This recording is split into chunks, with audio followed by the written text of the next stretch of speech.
You're listening to the Optimal Performance Podcast. The OPP is brought to you by Natural Stacks, makers of 100% natural and open source supplements designed to help you live optimal. For more information on how to build optimal mental and physical performance into your life, go to naturalstacks.com. Oh, what's up, everybody? Welcome back to another episode of the Optimal Performance Podcast. On today's episode, we're joined by Niraj Naik, who goes by the name of the Renegade Pharmacist. Grab your notes, pull up the notes on your phone, and take notes on this episode because he shares a ton of fascinating information that can be directly useful to you. Niraj was a pharmacist over in the UK for a major corporation, and he developed ulcerative colitis through poor diet and stress, and he tells us how he healed himself. And now, Niraj runs the RenegadePharmacist.com and SOMA Breath, which is a framework to help you increase your vitality and heal yourself through breath and yoga and music. And we cover a ton of amazing topics, ranging from using your breath as a way to heal yourself. We cover kratom in the very beginning. This episode takes a little bit of a slow start, but really gets going after a short period of time. We get into how you can measure your health metrics through breath holds. This is Wim Hof's right-hand man. This guy, he's traveled all around the world with Wim Hof. He teaches breath work and how SOMA Breath work, how this framework of using your breath and movement and meditation and yoga to heal yourself from the inside out. We talk also about altered states of consciousness that you can reach. When you go through this breath work and breath holding, your brain releases endogenous DMT, which gives you really altered states and really cool experiences that I think are super important for all of us to pay attention to. I mean, imagine if you could get into a breath practice where you are experiencing ecstatic states. It sounds really cool, and this guy is doing this basically every day. One thing that we don't cover, which is a special offer to you that we're going to extend to the listeners, is colostrum. And for those of you that don't know, colostrum, which is the first milk from the cow, when we consume it, can heal our gut. It can give us all of these vital nutrients. And although we don't cover it actually in the podcast, we've got a special offer for you. All you need to do is just go to naturalstacks.com/SOMA, S-O-M-A, which refers to the breath work. But if you click through the show notes, you can click and you can get a discount on this colostrum, which is a powdered form. Now, just as a little housekeeping, this is not stolen from the baby cow. When the first milk comes from the cow, they produce 4 times the needed amount of colostrum that a baby cow needs. And when the baby cow gets enough, the farmers extract this extra colostrum and they put it in a bank and they combine it with a bunch of other cows to create this colostrum product that can have, it helped Niraj repair his gut and bounce back to health. The other special offer that we have for you guys that you can go find at naturalstacks.com/SOMA, S-O-M-A, is to use the code SOMA20 for somabreath.com, where you can get discounts and 20% off for this really huge bank of meditations, breathwork sessions, and all this cool stuff that he talks to in depth in this episode. You may know this by now, or if this is your first time listening, you know, the Optimal Performance Podcast is meant to help you have all of the tools that you need to live your most optimal life, to repair your gut, to get better sleep, to perform at a higher level, to increase your emotional intelligence. And this episode is really about self-empowerment. And from a guy who used to work in the pharmacy industry, who now is healing people through this Wim Hof style breath work, through movement and meditation, is all aimed at helping you live your best possible life naturally. And that's what we're all about. As always, subscribe to the podcast, share it with your friends, post it on Facebook.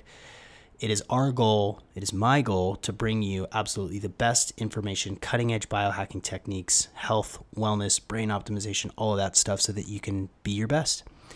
You can find me on Instagram at Real Sean McCormick. That's R-E-A-L, duh.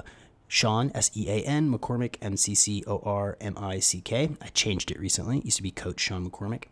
And also on Instagram, it's Optimal Performance Podcast. So come say hey, say what's up, share the stuff.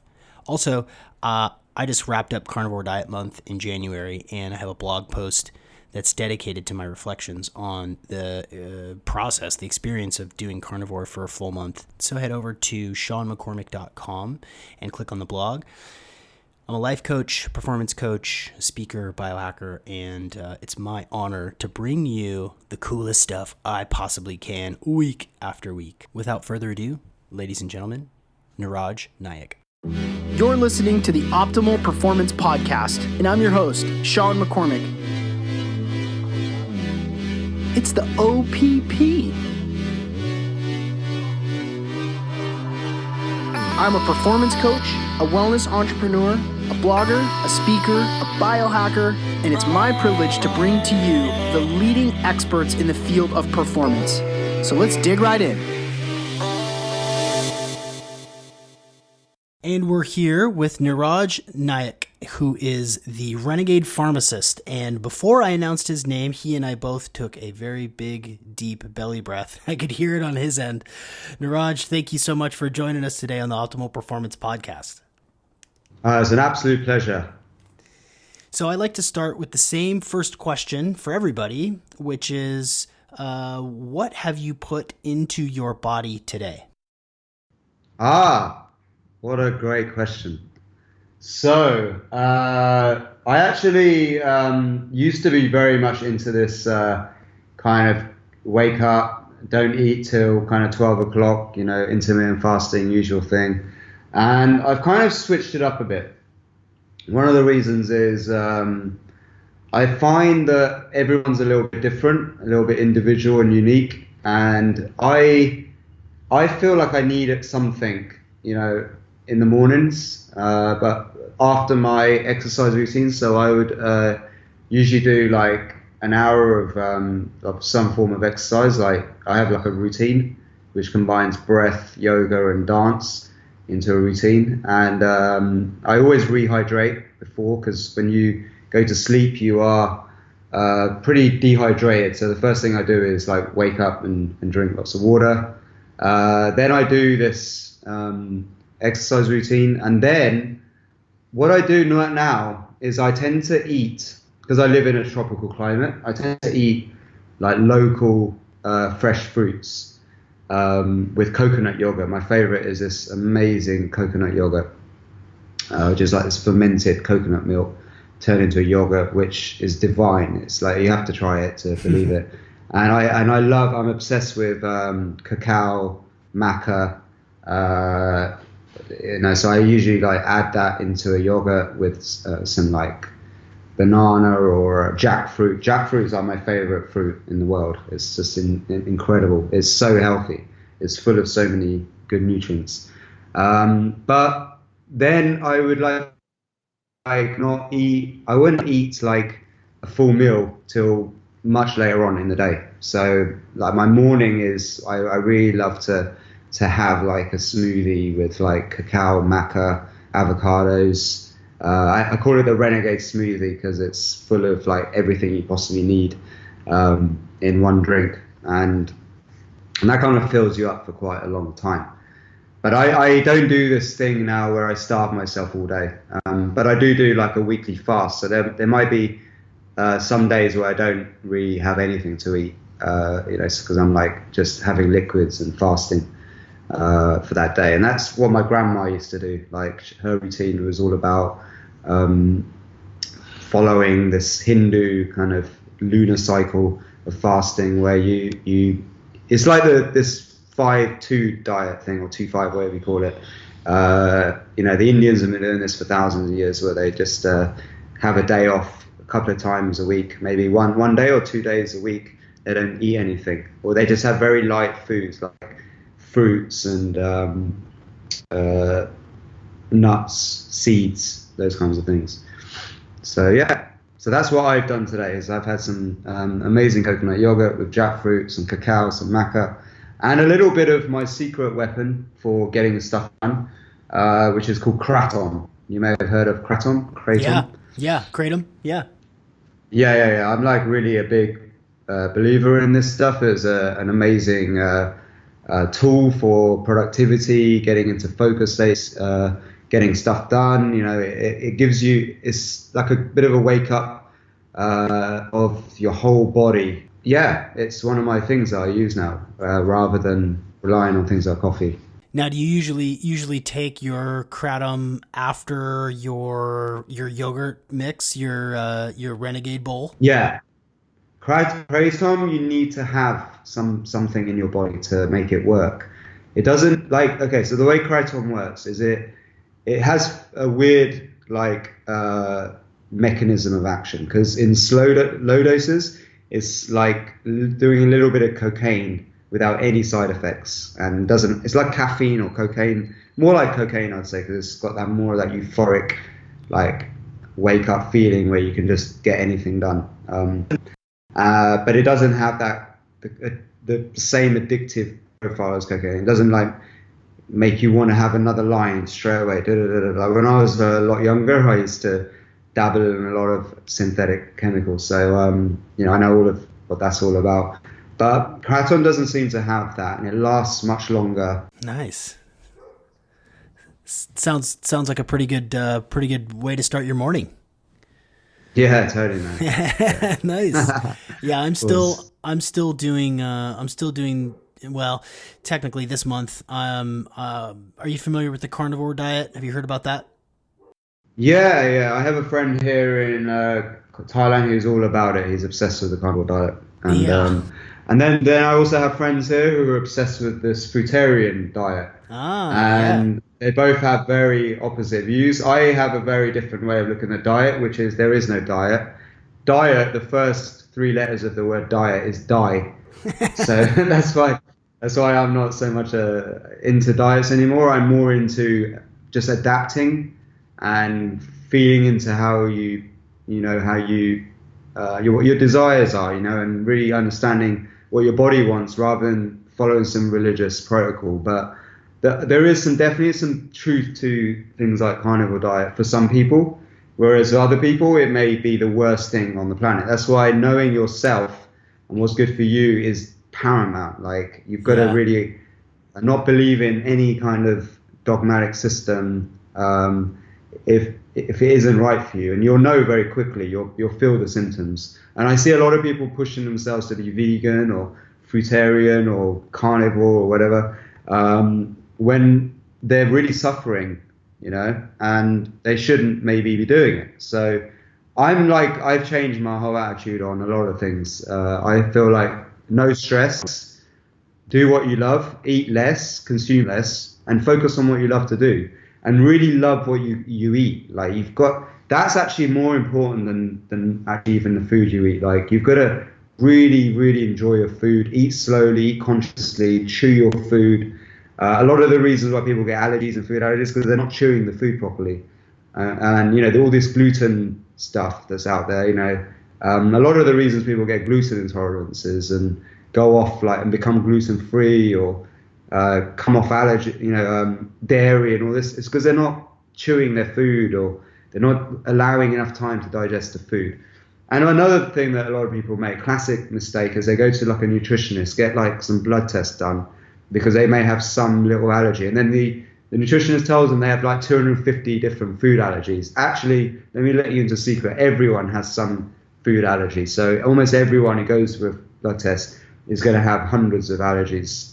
And I absolutely don't recommend anyone goes and does any of these allergy tests, because usually what they do is they give you more allergies. You go for a health checkup and they give you more problems. It's like taking a car to the mechanic to get repaired. Suddenly you've got to get service. Suddenly you've got a whole list of things you've got to fix.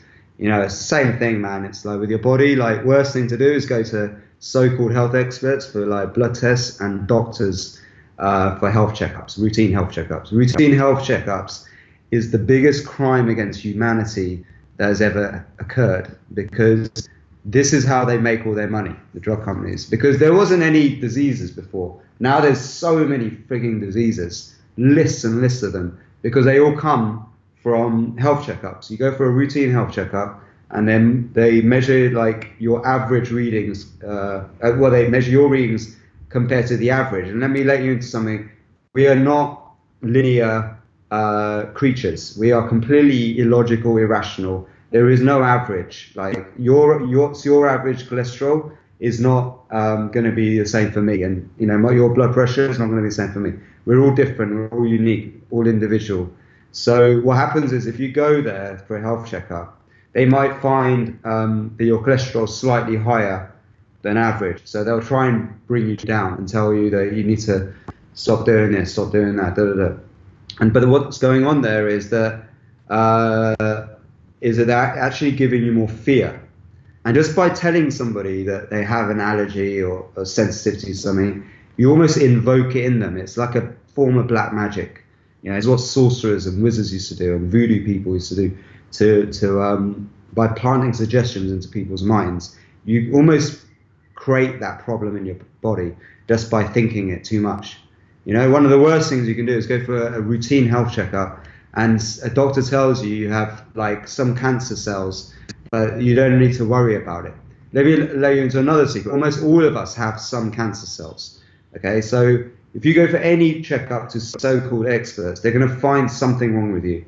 Almost everyone on the planet has something wrong with them, a little bit wrong, because that's how we are. We're always fixing, replenishing old cells. We form cancer cells and then we get rid of them on a day-to-day basis. Okay, but the moment a doctor says to you, oh, you have a slight risk of this, or you've got an allergy to this, you're going to create that in that person's mind. And here's the thing: they did this MR Fit study, right, which is one of the most longitudinal studies, okay, to test whether there were actually a so-called thing as a risk factor. So it's a multiple risk factor intervention trial, right? It went on for 25 years, okay. And actually what they found was that there's no such thing as a risk factor. Okay, you can reduce blood pressure, cholesterol, right? You can do all of these things. You can be the ultimate biohacker, but actually you don't change the risk at all. Okay, This is the problem. And actually the medical intervention actually increases the risk. Right. Right. So giving a drug, giving some kind of drug to lower blood pressure or cholesterol. The doctor feels relieved, they're doing their job, but however, you're messing with the natural chemistry of the body, because we're not average. We're not averages. We're not numbers. That's an excellent segue for us to explain to everybody how you got the name Renegade Pharmacist. Your background, your training, your life track.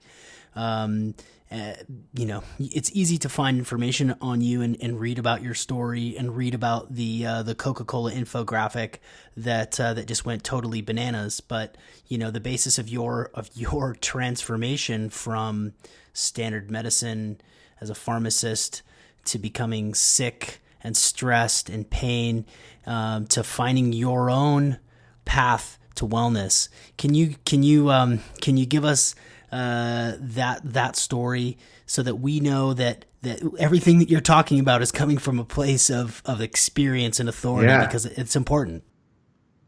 Of course. Yeah. So, I went on a bit of a rant there, but it's because I have been through many different industries related to healthcare. So I was a community pharmacist. I worked in the community pharmacy. Then I worked in the head office of one of the biggest corporations in the world, Walmart, which you all know. And I saw all different sides of healthcare. I worked in doctor surgery. I worked in hospitals. I've become a patient. I had a chronic illness called colitis that lasted like a year. I was housebound, and I saw that side of the story as well. So I've tasted, the medicine from many different areas, and I've come to a very strong conclusion, from years of now research, self-inquiry, curing myself with chronic illness, that actually we need to start questioning almost everything we're told by the authorities when it comes to our healthcare and our bodies, and especially what the government's preaching at you, and what major corporations, especially drug companies, are trying to tell you. Because as a renegade, renegade is by definition is somebody who sees the flaws in and the scams in a system, so goes off and creates their own system based around their own truth, version of the truth. Okay, because ultimately I don't like absolute statements. Okay, I don't like to say this is how it is or that is how it is. Because that becomes religious. I'm like very open-minded. Like I'm always looking to be questioned. But however, I do believe by my own experience right now, I've come up with a better system. It's not going to be perfect, and it goes back to what the ancients were doing thousands of years ago, and that's what I've brought to the table with SOMA. This is not just from me making this shit up. I've basically trained with real life superhumans like Wim Hof. He's like a good friend of mine. I've worked with a doctor in the Himalayas who has a clinic where he heals people using pranayama and yoga techniques. He's like my true guru. I have a Swami in the UK. She's the one who taught me the foundations of these ancient techniques like pranayama, qigong, Ayurveda, yoga.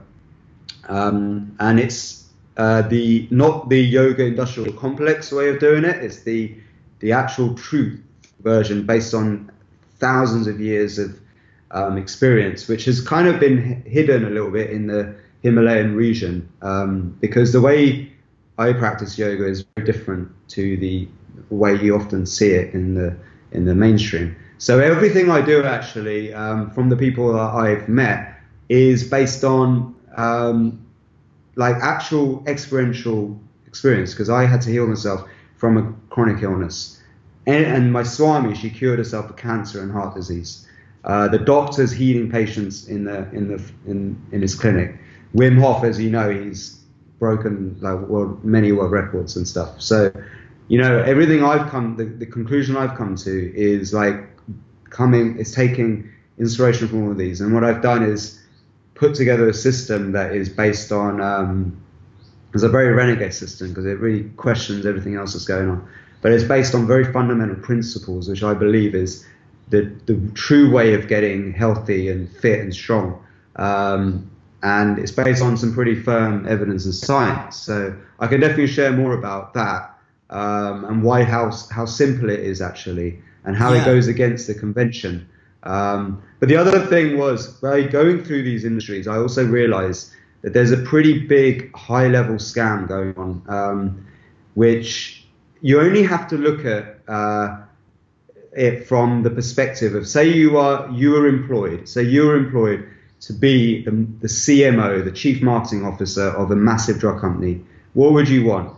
You would want, firstly, your job is to increase profits of the company, right? So if you look at it from their point of view, you don't want to cure someone, because that means they're not going to become a customer for life. You want a customer for life, so they keep paying you every single month, right? That's how you create lifetime value of a customer, okay?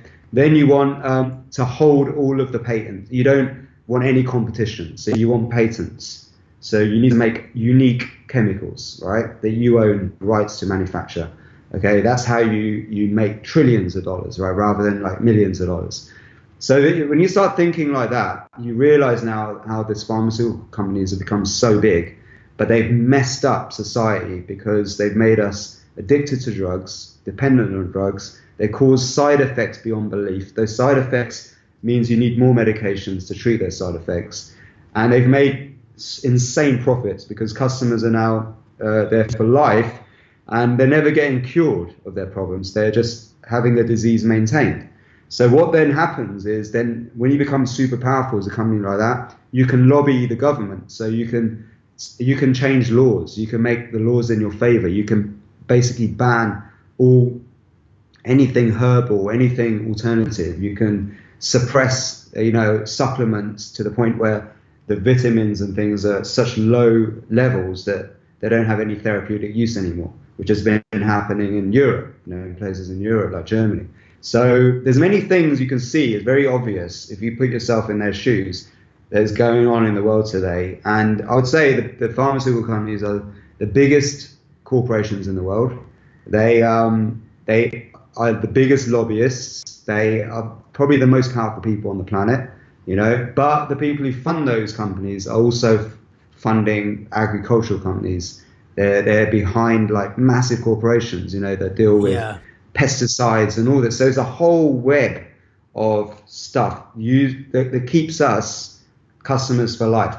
That's what it is. I think And, I think for a lot of us in the Western world, I mean, for this audience, everybody listening right now is tracking step by step with you. They're informed, they know what's going on. But for much of the Western world, it's so overwhelming to really question all of the processes and all of the systems that are set up to keep them sick and extract dollars out of them. And when you have conversations with people, like I, for instance, haven't and will not vaccinate my children. And just saying that statement out loud elicits a response from people that's like hatred, anger, fear, and it's pretty overwhelming for people to try to wrap their brain around the fact that everything that they take to be true about health and wellness and medicine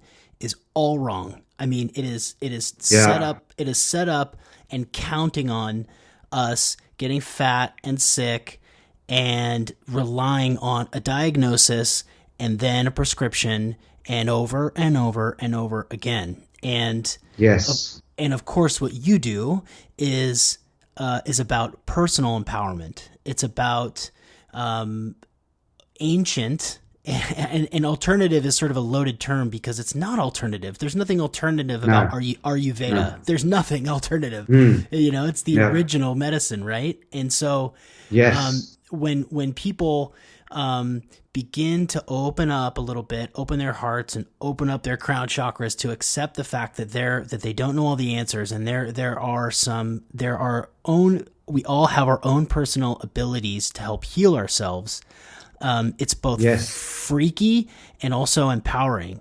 One thing that I've heard you talk about and that you write about is this concept of self-belief, in a belief in the self, starting there, ranging from how we talk to ourselves to how we maintain our energy. Can you tell a little bit about, because you've not only gone through it yourself as your sort of metamorphosis from your old career and your old life into your new life, but from the starting point of this self-belief that we can all heal ourselves, what does that mean, and how do each of us activate that self-belief in ourselves so that we can use breath and we can use heat and we can use movement to heal ourselves instead of relying on a prescription? Yeah, well, the first thing about, there's only a few metrics you need to measure, in my opinion, right? The first one, if you really want to know if you're healthy, right? And being healthy is, I think, paramount importance if you want to have a good, fulfilling life, right? So, the first metric, it starts with the morning, right? The moment you wake up, you got to ask yourself a question. Am I waking up with absolute enthusiasm to do a hard day's work, or am I just doing this because I'm surviving? I'm doing this to survive, Are you thriving or surviving? And this is one of the most important things of all, because if you wake up feeling like you have to do this job, I used to be like this when I was a pharmacist. I used to dread going to work. I used to drive for an hour in crazy traffic, to stand on my feet 8 hours a day, or sometimes 10, just popping pills, and giving it to people, and just being surrounded by a really negative environment. And it was horrible. Like, every day I woke up hating my life. And I know that this is not uncommon, okay? A lot of people have this, the moment they wake up, they're in survival, fear mode, stress mode, and it carries on the whole day. Now I wake up, in this beautiful place in Thailand, in Koh Phangan. I live the dream in this amazing location. I'm doing what I love to do every day, and I have this amazing community around me. But if you were to tell me that back in, say 10 years ago, when I was shitting blood 40 times a day, that I'd be doing this, I just laughed, because I would never have thought it was possible. But it came down to, for me, the big wake up call was facing death and having no option left. All right.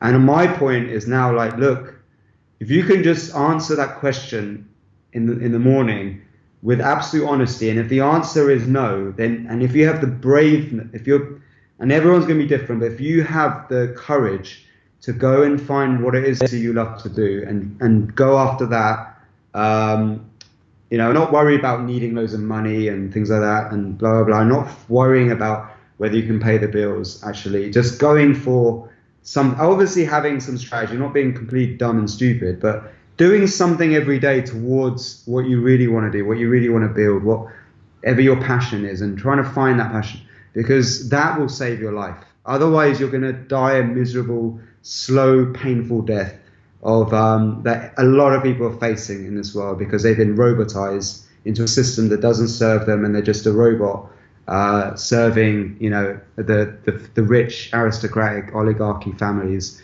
who basically do run everything in the world. And there's no doubt about it that exists. You just have to see, you just have to step outside and see what it's like working in a corporation to know that that's the truth. So if you want to go after your goals and dreams and ambitions, do it now. Don't waste time. Don't suppress that voice that's telling you that you've got to change, because what will happen is that unconscious voice will take over eventually and make you sick, and it'll give you a heart attack. It'll give you some kind of disease, so that you can't go back to work. You can't do that. And then you'll be like a patient, in a hospital, and it'll be even worse. But unconsciously, we will do things to put us into alignment. The universe is a weird way of putting us into alignment. For me, I'm so grateful it came when I was young, where I didn't have loads of people dependent on me, where I could make a shift. So I'm telling people, my big voice is find a new system, create your own system, become a renegade, and step out. If you are feeling that voice, it's getting louder every day, you've got to listen to it, man. Otherwise, it will teach you a lesson. I think that's beautiful. That's an important message that everybody needs to hear over and over and over. There's no reason that you have to sleepwalk your way through your life. And I come from the frame of thought that there is an awakening happening on this planet, and maybe it's because the internet, maybe it's because we have access to information immediately and we can learn quickly and apply things in our life, but there's a shift happening, and that shift does not support the globalist oligarchy. that awakening does not support suppression and censorship. That awakening does support individuation and self-actualization, and the ability for each of us as our own self-sustaining entity, whether you want to call it a spirit or a soul, that has work to do in this life. And and that work that we were born into, that we incarnated into this life for, has nothing to do with sitting and hating yourself day after day after day. Yeah, and here's the other thing, right? So, talking about hating, okay? So, if you hate yourself, okay, or you hate other people, right? What happens is, you basically, if you imagine that every cell in your body has a consciousness, those cells are the membrane. The real brain of the cell is the membrane. It will sense danger in its external environment, and it will go into defense mode, and it will suppress its growth and rejuvenation. It basically will curl up in a ball, right? So people who hold on to grudges of the past, right, or have serious anxieties of the future, okay, get sick.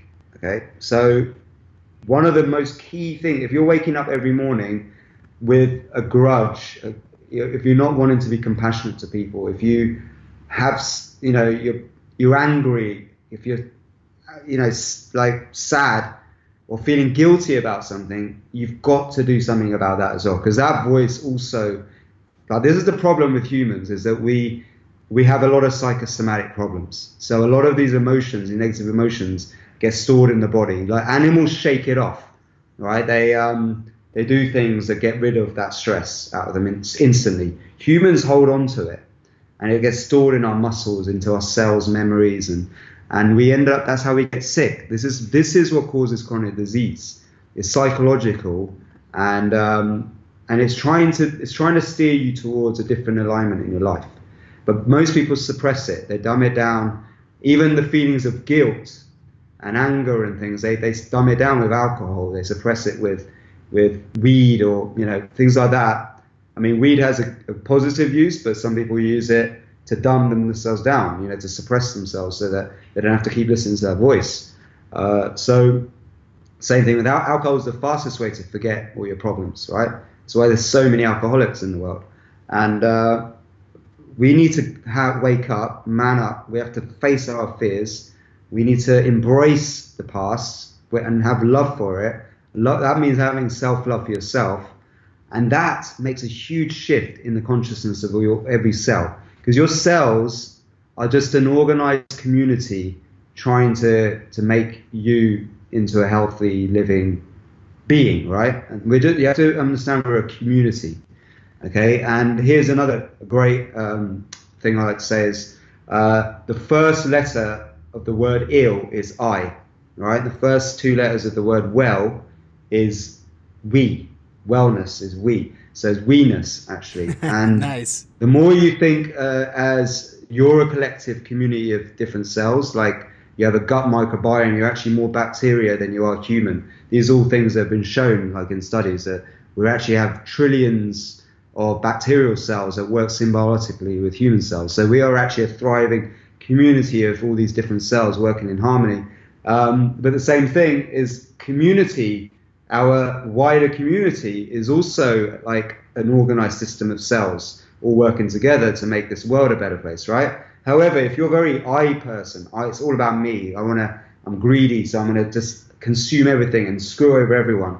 You get sick, you get heart disease, you get all these other problems, right? Some of the most unhealthiest people in the world are the greediest people in the world. The unhealthiest. The happiest people in the world, you can see it. Go to the blue zones, go to certain regions of China, Africa, even, and India and Spain and places where there are these blue zones. You'll see people living very long times because they live in tribal like communities where they are always contributing to society in some way and helping everywhere. And they're like more societal, so they're much more about staying a member of society all the way through their life. But now we have these in our modern world, which is the robotized world, is in the industrialized world.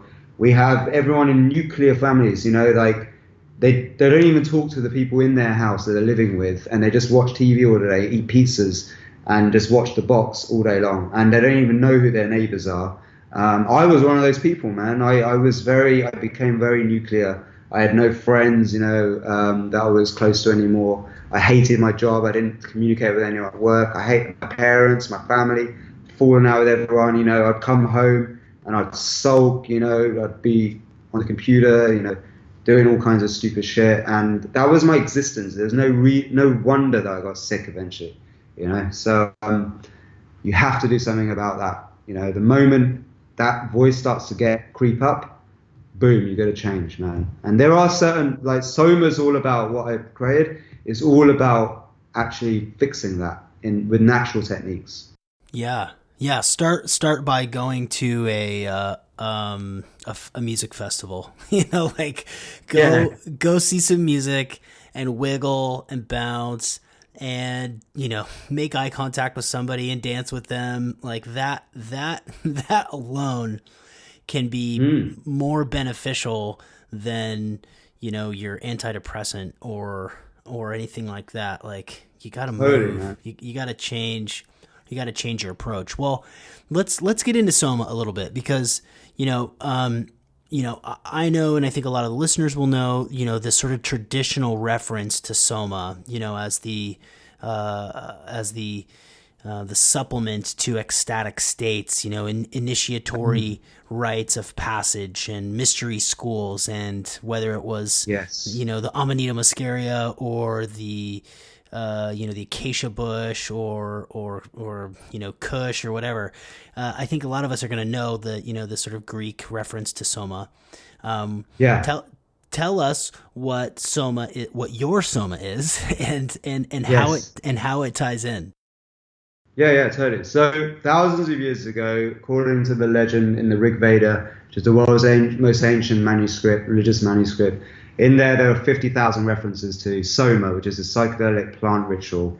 But it was also basically a metaphor for any pursuit involving a substance that gets you into divine states where you can speak to God. So that's why there's many different theories to what the Soma is. It could be ayahuasca, it could be mushrooms, it could be psilocybin, it could be cannabis. There's all different theories to that. But there were external somas as well. So nowadays, the soma that we're now used to is the TV, it's the movies, it's the stuff that keeps us entertained and gives us some kind of thing to focus on in life. Gives us a bit of bliss in life, like the antidote to all of the mundaneness that's going on. But what the ancient yogis, what happened was, according to legend, that if you imagine that there was this golden age on our planet where there was far fewer people. So it was like the Garden of Eden, the times of the Garden of Eden and all this. The rishis would live in harmony with nature. And so they would revel in these psychedelics, and they'd reach all these ecstatic states, and they'd divine all the knowledge that would form the early societies and civilizations.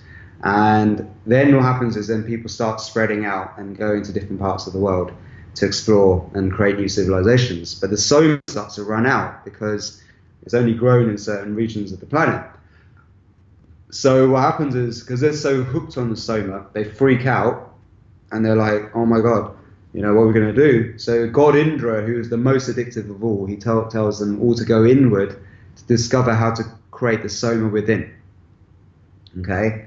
And that is the origin of Tantra, of yoga, meditation, of pranayama, and all these branches and schools that we have today, like Buddhism and all these things that are all about actually creating the soma within, the bliss spirit molecule within, so you can create ecstatic states without relying on any substance. So wherever you are in the world, you can be happy and you can become happy. So that's the origins of these ancient techniques. However, now, if you fast forward to now, what's happened is yoga's become a huge industry, and it's gone away from the original kind of techniques, and the meaning has been kind of lost and dumbed down or dogmatized. And I wanted to go back to the original way of doing yoga, because this is what helped me a lot from my Swami when she helped me to heal myself. And then I went on this pursuit. I met people like Wim Hof, and I then traveled to the Himalayas and spent time with this amazing doctor there. And I really started to learn about the true science of how the body works and the chemistry and the community of cells and how we look after them and how we raise our vibrational energy. And the Bhagavad Gita and things like that, and the Upanishads are like amazing scriptures that talk about the things that are in quantum physics, that have been studied by quantum physics and theorized in quantum physics. They talked about it in a different poetry and language that was difficult to understand. But now we've got quantum physics. It kind of explains the same concepts that were talked about 1,000 years ago by these rishis, about how everything is energy. Okay, if you break it down, we go more and more into the realms of nothingness, and the divine is actually so beyond our comprehension. The closer you go down to beyond the structure of the atom, that there's so much truth now to these ancient philosophies, if you compare it to the way we look at things in the quantum world. So with that, what you can understand is that if we're all energy, then practices that move energy around the body, like pranayama actually means energy control, we can actually raise our energy states, okay, to states where we can create psychedelic experiences where you can do magical rituals of like, manifesting or calling things into your life that you want in very weird, mysterious ways. And it can also help you become much stronger, live longer. There's a whole science to these ancient practices. I can talk a bit more in depth. So there's the psychedelic side, the philosophical side, and then there's the physical health side as well. That all came from this pursuit of getting as high as humanly possible. Yeah. Sounds good. Yeah. Well, and I do want to. I want to go. I want to chase the rabbit further down the hole with you. If we're here, let's do it, because I feel like these peak experiences. I don't know. I think it was Maslow talked about a peak experience, and that we need these experiences, these mental, spiritual experiences to sort of anchor our reality and to have something to strive for. And these states of consciousness, whether they're drinking ayahuasca in the jungle in Costa Rica, or whether they're fasting high in the mountains, or focusing on the breath, and just one trip to your website, one trip to SOMA Breath. Yeah. And watching the testimonials of the people who have been through these experiences, combining yoga and breath work to have these ecstatic states where they're talking about energy in a way that they did not expect themselves to experience. That to me is some of the most important stuff we can concern ourselves with. Those experiences, those states of consciousness are what we are here to do and to experience, because those experiences are part of what we're here on this planet to do, and this work and exploration of the self and our physical bodies that we get to have. Like it's 1 in 400 trillion that we are actually incarnated as human beings in this life. Like the chances are super low. And so while we're here, we should be tinkering around and exploring, and we've gotten so far away from it. We've gotten so far away from this birthright to explore these states of consciousness. And what I have been trying to impress upon people, not only through this podcast, but through my coaching and through my own spiritual quest, is that when we experience these states of consciousness that are surprising and blissful and sexy and ecstatic and so forth, when we experience that, it not only makes us better, but it also sends, whether it's biomorphic resonance or it's just a change in our actual behavior, these states send shockwaves out into our home, into our workplace, into the people that we affect and that we see walking down the street. And there's a ripple effect when you have these experiences, because these states of consciousness allow us to be our best selves. And so when you talk about these approaches that are rooted, that are more in line with who we were meant to be, the sort of this ancient wisdom, man, I just the hair on the back of my neck stands up every single time. How can people? What's another way that people can begin to think about how this can help their lives? Yeah, sure. So if you imagine, so the Advaita philosophy of in Vedanta is aduality, which is that basically everything is material as well as spiritual. Everything's energy, everything's moving, but at the same time it's solid. So, but it's so subtle, this that actually nobody can really understand it, right? So what you've got to understand is that if we're all energy, that means everyone is connected to a singular source point of energy. Therefore, we must think like we people, like rather than I. We have to work together. We have to be a community. That's the first. You must have that shift. We already talked about that. And if you look at the universe is, this Nobel laureate called Richard Henry says, the universe is immaterial, mental, and spiritual. All right. But so if you look at it from the Vedic philosophy, which is actually as above, so below. So what's going on in the universe is we're just a reflection of it, or the universe is a reflection of us. The inner world becomes your outer world. Then the human body at the same time is also immaterial, mental, and spiritual as well. Okay, which means that the more we raise our energy, our vibration, okay, and I love to use this acronym LOVE, actually LOVE stands for level of vibrational energy, all right? And if you think of it, all of the processes in the body are governed by emotion, a feeling, okay? So all of the biochemical process, like hormonal changes in the body, corresponds as well to emotions. So when you're in peak states, okay, you're producing a different chemistry in the body versus when you are in these very low energy states. So anger is a high energy state. The opposite of anger will be like joy, right? But they're all high energy states. However, what happens in the chemistry of the body when you're in a state of anger is the opposite of joy.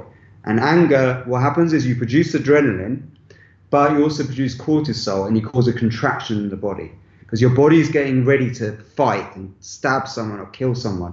All right. So your body's getting ready to, but because you can't do that in this day and age, you're just always tense and angry and burning inside, and you're always tense. So that prevents blood flow to various parts of your body. Okay, the more tense you are, the more angry you are, the more fire's burning inside. You're producing all this excessive energy that you don't need, and it's raging fire inside. And if you don't do something about it, okay, it will just manifest as a disease in the body. Whereas the opposite of that is like joy, passion, and just courage and things like that. The opposite of fear is courage, right? Fear is also a contracting, like paralyzing emotion. But courage is very much like embracing the world. And what happens is you produce adrenaline as well as DHEA, which is dilating, and you dilate the blood vessels, all right? So you actually get better blood flow. You get more blood flow to the areas that you need it, and you're more geared up to doing stuff and taking action.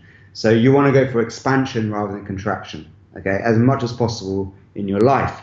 And you're much more likely to expand and move towards things that you love to do than if you don't want to do something, you feel contracted and paralyzed, and it's like, it's a struggle to do something. Yeah. All right. And that's the state you don't want to be in. Now, here's the thing, like, it's really hard to make a quick shift. I made a quick shift because I had to, because I got sick.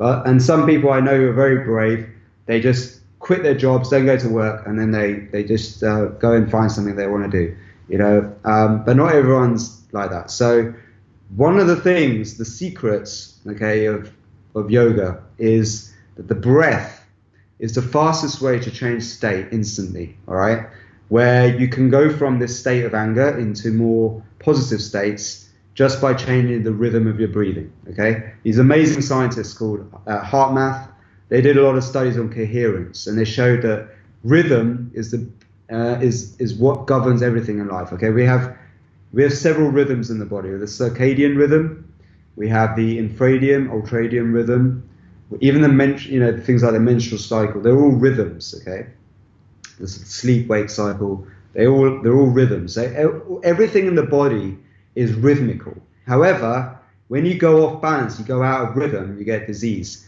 Emotions, negative emotions, are the fastest thing to get rid of the rhythm in your body. So when you go into rhythmic breathing, okay, you actually, every other rhythm in the body is subservient to the rhythm of breath. So just by rhythmic breathing, you actually correct and harmonize the rhythm, other rhythms in the body. It's amazing, it's like magic. So by SOMA, one of the cornerstones of SOMA is rhythmic breathing and getting into this coherent states where you get optimum blood flow from your heart to your brain. Okay, when you breathe in, you stimulate sympathetic nervous system. When you breathe out, you stimulate parasympathetic nervous system. So when you breathe in a perfect rhythm to music, say music's got a beat, do do do do, and you go in 2 3 4, out 2 3 4, and you breathe from the belly, slow, smooth, consistent breaths. Okay, in a cycle, in a circuit, you create magic in the body, and you actually raise your vibrational state. Okay, that's the cornerstone foundation of SOMA, is to get your breathing rhythmical as much as possible, and just spending at least 20-30 minutes a day really being mindful and conscious about how you breathe. Okay, now the full SOMA experience actually uses the next phase. It's the most revered breathing technique of all in pranayama, which is kumbhaka. Kumbhaka is the one that you must respect the most because it has the most powerful changes physiologically in your body.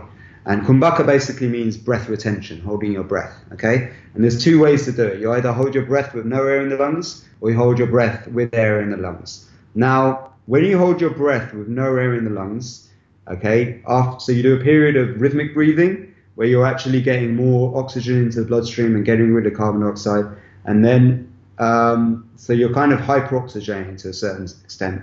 You're just getting rid of carbon dioxide, so it appears like you have more oxygen in your blood. All right, and then what that does is it actually prepares you to be able to hold your breath for longer periods of time. Okay, and when you hold your breath for a certain length of time, okay, you actually lower the oxygen in your bloodstream, and you trigger this state called hypoxia. And intermittent hypoxia is brief periods of lower than normal oxygen. When you do this, okay, in the right way, and this is what we teach in SOMA how to do, you trigger this positive adaptive change in the body to having less than normal oxygen. You produce more red blood cells. Your blood vessels dilate. You produce nitric oxide. Blood vessels dilate around your body. You get better blood flow to your brain, into your heart, other areas, other organs, and you actually wake up dormant parts of the brain as well. And you actually, if you can hold your breath for long enough, okay, this is what we train you to do, okay, when you hold your breath for a long enough period of time, okay, you lower the oxygen to such a low extent that your body starts to produce DMT, endogenous DMT, okay, and it produces a chemistry of tryptamine, serotonin, dopamine, adrenaline, DMT, that actually elicits a psychedelic effect, okay, where you can have this like awakening experience like you would if you did mushrooms. But DMT is actually also produced as a protection to low oxygen. It allows your cells to survive with less oxygen. So that's another reason why. I didn't know that. When you lower oxygen, you produce DMT. Yeah, and certain psychedelics actually, like psilocybin and things, they actually, or ayahuasca actually, it starves the brain cells of oxygen for brief periods, and you produce this DMT. It's really weird, bizarre how ayahuasca works. Really, really magical stuff. Not everyone understands. Well, nobody really understands fully how it works, but mystical experiences can be kind of triggered by suppressing oxygen in the body for long enough time. Now, here's the thing. Here's the magic of all of this. So one of the reasons for doing this is that what you're doing is you're training the mitochondria, the energy centers of your cells, to become super efficient at using as less oxygen as possible. Now, too much oxygen, okay, in the body, too much energy production is like having a fire that's gone out of control. Right, it's like Californian wildfires, right? Too much oxygen with too much energy, coal, which is sugar in the body, actually causes oxidative stress in the body. It causes cell damage, and it basically leads to cell mutation. Messes up the DNA and things like that, which can lead to cancer and degenerative disease, autopsis of the cells as well. So you want to have the right balance. You don't want to have too little, because then the fire doesn't burn at all. You don't want too much because the fire burns too bright. You want the right balance. That's what pranayama is about. It's about energy control, about controlling the energy so that you become super efficient at using the least amount of oxygen, that is the secret of becoming super healthy, because too much oxygen actually in the body can also trigger negative emotions and panic and nervousness and stress and fear and all these weird things. And too little oxygen, you actually become a bit passive and a bit like docile. But you want to be efficient using oxygen. So when you become efficient using oxygen, you don't cause the risk of free radical damage as much. And all of the practice of SOMA, what it's doing is making you actually super efficient using oxygen, so that you need to breathe less during the day. So the yogic way of breathing is 3 to 4 breaths per minute. Okay, and you'll notice with this when you do SOMA for a long period. I'm working with some athletes now, just getting some amazing results. You become more and more efficient using oxygen, so your endurance goes up, your strength improves, and the longer you can hold your breath, okay, is a sign of your vital capacity. If you can hold a single tone for over 30 seconds, okay, my record at the moment is 54 seconds in a headstand, but I'm gunning for over a minute. That's one of the things. It's also a sign of your vital capacity, and the vital capacity. They're the two really important biometrics for your biofeedback for yourself that you can do. But you don't need machines. You don't need to go and see some health nutritionist coach or whatever. And you can do it yourself just by every morning waking up and do an Om and see how long you can do the Om for, or hold your breath and see how long you can hold your breath for. And these are amazing ways to see how healthy you are and how efficient you're using oxygen. If somebody wants to, this is so cool, man. If somebody wants to, I just have this image of you doing a headstand oming in an empty room by yourself. I'll send you the video. Thank you. Yeah. for 54 seconds. Yeah. Can we start tinkering with this now? I mean, is there like a training wheel 101 sort of breath that we can do? And when we hold our breath, is it best to hold at the exhale or hold at the inhale?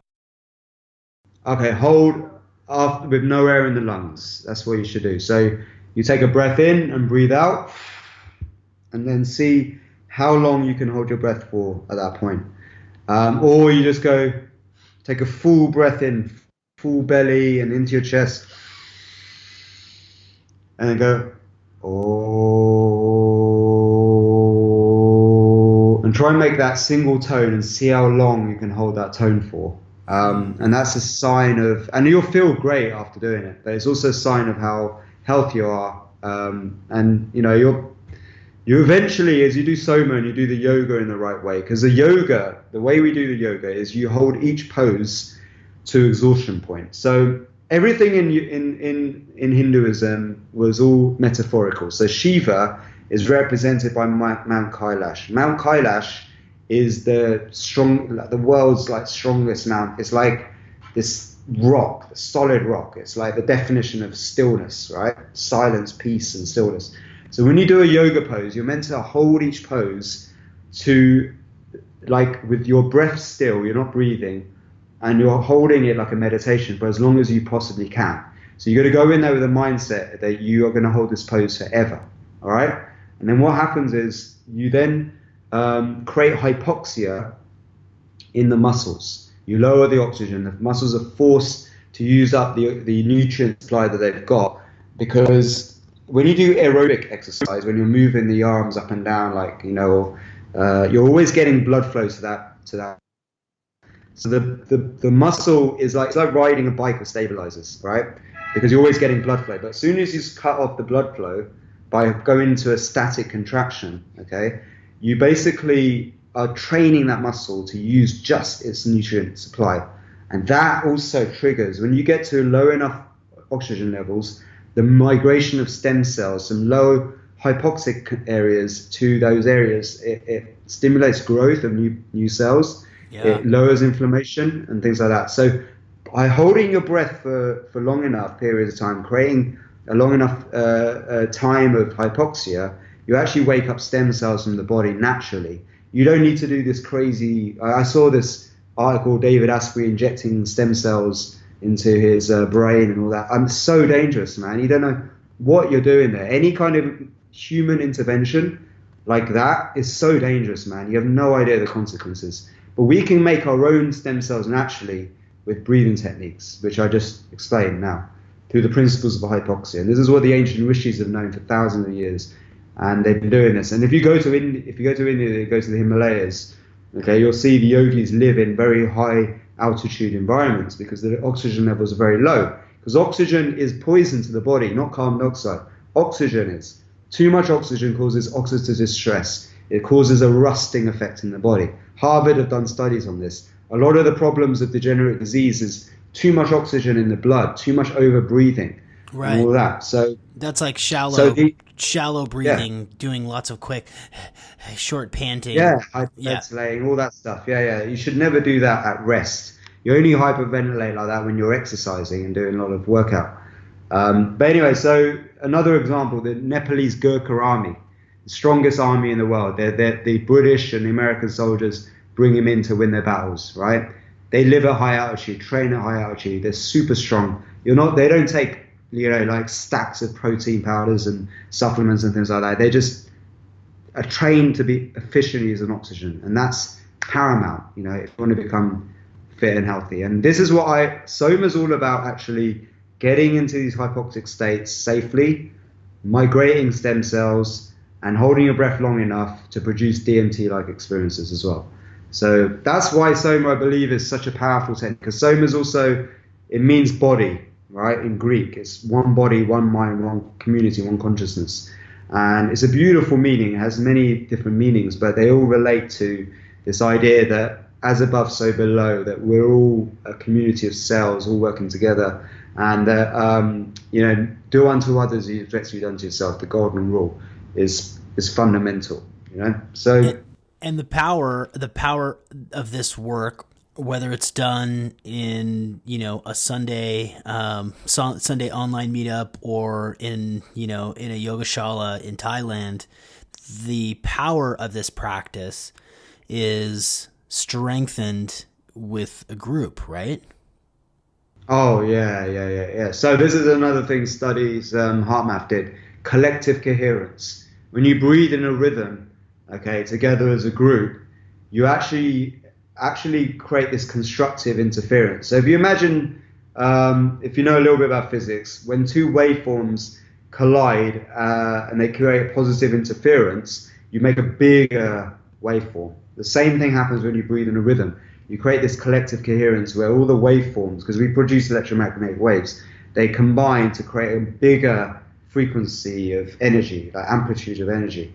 And that then vibrationally actually has a butterfly effect, okay? You just have to look at people who are very high vibe, right? And you see them walk into a party, the energy of the party changes instantly because our hearts feel their hearts, all right? Our hearts have their own brain, they're a brain of its own. And our guts also has a mind of its own. And you'll feel people with high vibe walking into a room, how they can influence a room instantly, their charisma.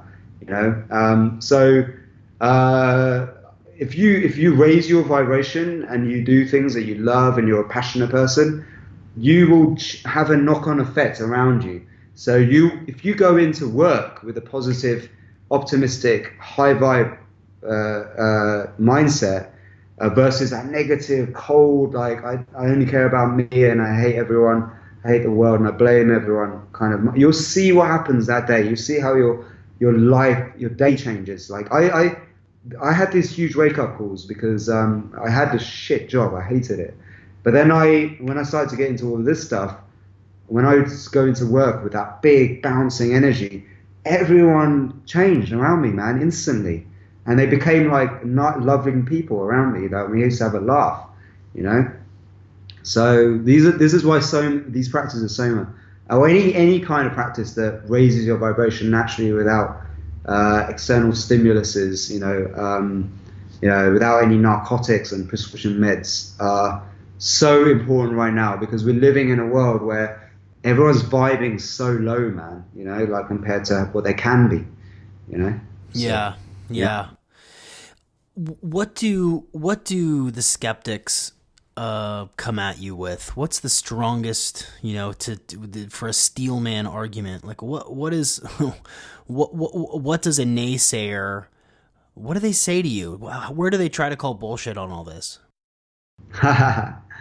Oh man, I've had it, but nowadays it's really easy because the science just makes sense now. But there's this amazing saying, okay, that this one doctor said that science actually only moves forward, okay, by not by repeating false dogmas, okay. Because if you repeat false dogmas, you're meant to basically evolve. You're meant to change, right? Not just repeat the same principles over and over again. It's the only way science can evolve is by changing, okay? And we have to refute false dogmas. We can't be dogmatic, okay? And at the moment, the problem with science is that it doesn't change. It's become a religion. So there will be studies, right, out there that say that this is how it is, okay? And people will basically, they will just only think in terms of that study and make that gospel, and then all of their theories will then be based around that full study. Like one of the classic examples is this guy. So one of the things I used to get a lot was this cholesterol thing, right? Does high cholesterol cause heart disease? Okay, and saturated fat. This is a big one. Does saturated fat cause heart disease? Okay, so there was this one guy, Ansel Keys. He was given 100 grand, okay, by to basically show that that saturated fat causes heart disease. The reason for this is that then you can take this fat out of the food, and it's easier to ship, it's cheaper to ship, and then you can add sugar to it. The sugar lobbies are behind this because fatless food tastes like shit. So you put sweeteners in it, artificial sweeteners and things to make it taste better. So a whole industry came about to make food low fat and full of sugar. Okay, and there's one guy, Ansel Keys. Basically, what he did is he took he wanted to show this as a study. So he took 14 countries, okay, and he did the first study he did.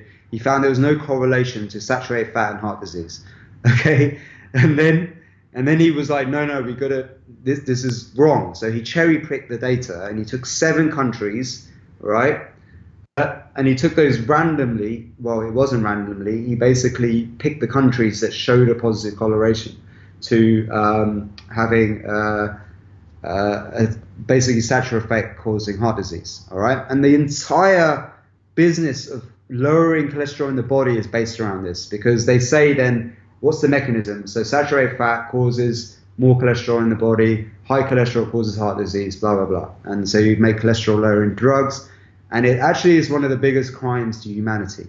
Okay, because you lower cholesterol in the body using statins, you get almost a 50% risk of diabetes in a year after taking it.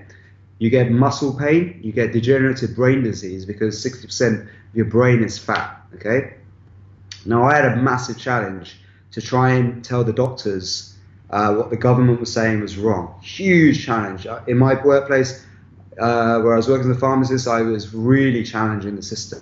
And why should people be on statins? Now everything I've been saying is truth, and actually the government have backtracked now and now telling everyone to eat healthy fats, okay, and have more omega-3s and essential oils. This is shit I was saying 10 years ago, right? Yeah. More than 10, 15 years ago. And same thing. Japan did a massive change of their diet because of the Western system, and they told everyone to stop eating fat. And people started dying. The risk of strokes went up by 100% or something.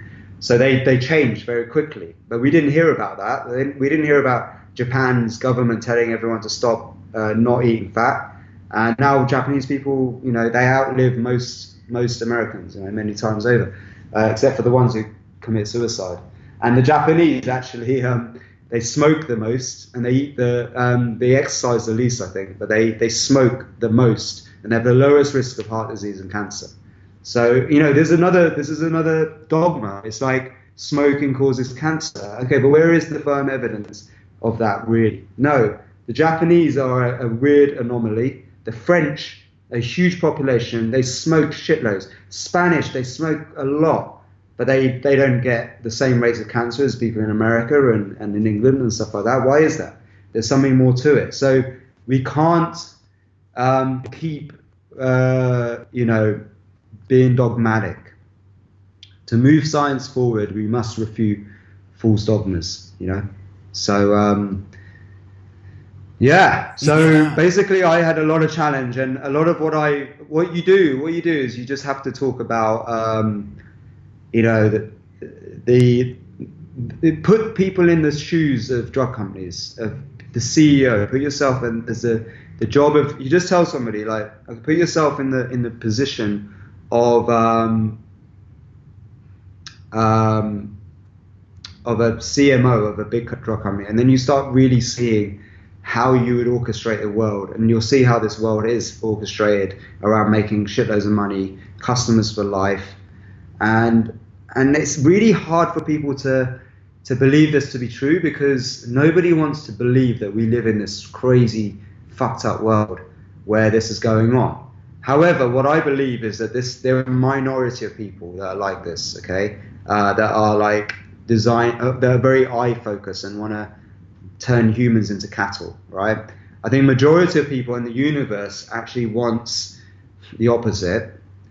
And the challenge of life, in Islam they call it the jihad, all right, the struggle, the holy struggle. The challenge is to wake up to this, okay, to be comfortable with it, be at peace with it, and to create your own system and not try and change a system, all right? You should just create your own system and follow your own truth, because the universe will support that and guide you towards that safely, all right? And that's what I believe we should be doing, rather than trying to fight, make a war against the system and there's too many conspiracy theories to go down this dark approach. There's reptilians in government, or, the bankers are like pedophiles and they're all going to eat your children and all this stuff. It's too much anger and rage and too much fear, and that's been perpetrated by all these conspiracy theories. Yes, there is conspiracies going. Yes, all this, but screw that. Just create your own system, because it's very easy. It's very possible. You just need to know how to play the game of life. And actually, that's when life becomes more fun, when you start seeing it as a game where you can create your own system. That's what the renegades do. Renegades create their own system. They don't go and challenge or change a system. They go and just make their own system.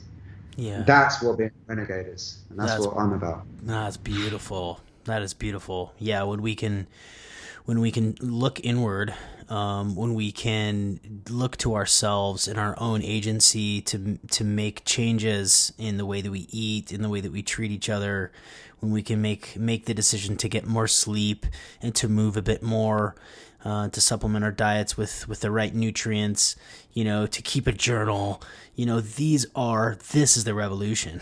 This is how you defeat the draconian lizard kings, and queens, is to, grow your own food, cook your own food. Yes. Like put your phone on the counter when you sit down to have dinner with your family. Chew your food thoroughly. Breathe. This is why going back into basics is so important. Becoming in tune with your body and learning just a few simple things like breath holds as a way to measure your health. And asking those questions like, am I happy with doing what I'm doing, or am I doing it to survive? Simple things, right? But here's the problem that we have in the world is people are brainwashed by statistics. Okay, you need to understand how stats work, how you can cherry pick data to manipulate somebody's thought process. And reductionist science, okay, which is all about making an average for everyone and numbers and this is your cholesterol, this is your blood pressure, this is your average reading. It's bullshit. When you start to understand how stats work, how mathematicians can manipulate things for their favor, and how politics also works, then you start to wake up, then you start to realize actually that I'm not a number, I'm not a digit, I don't have an average, I'm a unique individual person, and I need to know myself more than like fitting into a box that I've been put into by a corporation. That's the ultimate thing. Yeah. So I can't sit there and tell you that this is how it is for you, this is what you should do. Da, da, da. I don't make any of those kind of statements anymore. I'm like, here's what we've got. It's an open source system. It really is something that you condition for yourself. There's a few simple principles that make sense for everyone, which is we all breathe. Everyone breathes, and by breathing in, you stimulate sympathetic. When you breathe out, you stimulate parasympathetic. There's some very simple like mechanical process that everyone has that's the same.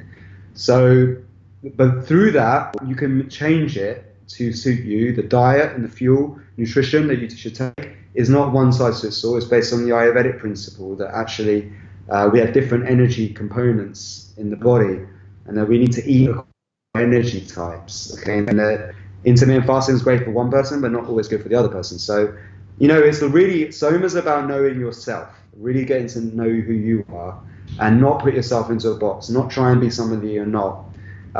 Refuting, false facts, and not refuting false dogmas, and not repeating known facts that are false. These are really important things, like really questioning things and seeing where they come from, the source.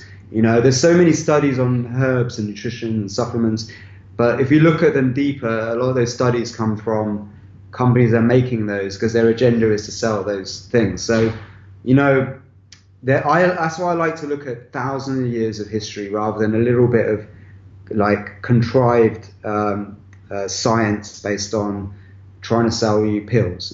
Like I like to look at what the ancients did, man, and what preserved, and just looking and observing who is living long periods of time, who is really happy and healthy, who's like at the best of their health. What are they doing? Like you'll see, like the Russians, the way they train.